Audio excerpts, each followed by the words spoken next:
దేశంలో ఏ రాష్ట్రంలో లేని విధంగా తెలంగాణ ప్రభుత్వ ఉద్యోగులకు 5 డిఏలు పెండింగ్ లో ఉన్నాయన్నారు మాజీ మంత్రి హరీష్ రావు.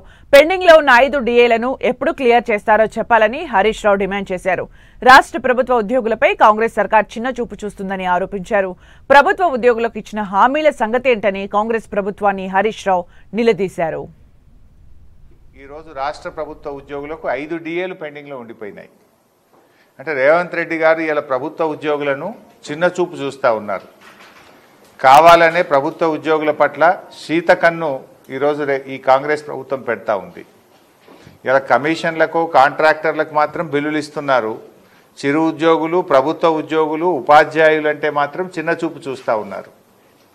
ఇలా బీఆర్ఎస్ హయాంలో కేసీఆర్ గారి నాయకత్వంలో ఆ రోజు రాష్ట్ర ప్రభుత్వ ఉద్యోగులకు కేంద్ర ప్రభుత్వ ఉద్యోగుల కన్నా ఎక్కువ వేతనాలు ఇచ్చింది కేసీఆర్ ప్రభుత్వం. ఏమైంది నీ మాటలు ఏమైనాయి ఉద్యోగులకు? ఇవాళ కేంద్ర ప్రభుత్వం మరో డిఏ ఇచ్చింది, సంతోషం. మరి నువ్వెప్పుడు ఇస్తావు? ఇవాళ 5 డిఏలు ఈ దేశ చరిత్రలో 28 రాష్ట్రాలుంటే ఏ రాష్ట్రంలో ఏ రాష్ట్ర ప్రభుత్వ ఉద్యోగులకు కూడా 5 డిఏలు పెండింగ్లో లేవు.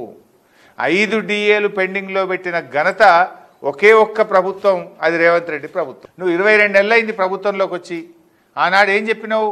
6 నెలల్లోనే పిఆర్సీ ఇస్తా అన్నావు. మరి ఏమైంది? 22 నెలలైనా పిఆర్సీకి అతి గతి లేదు.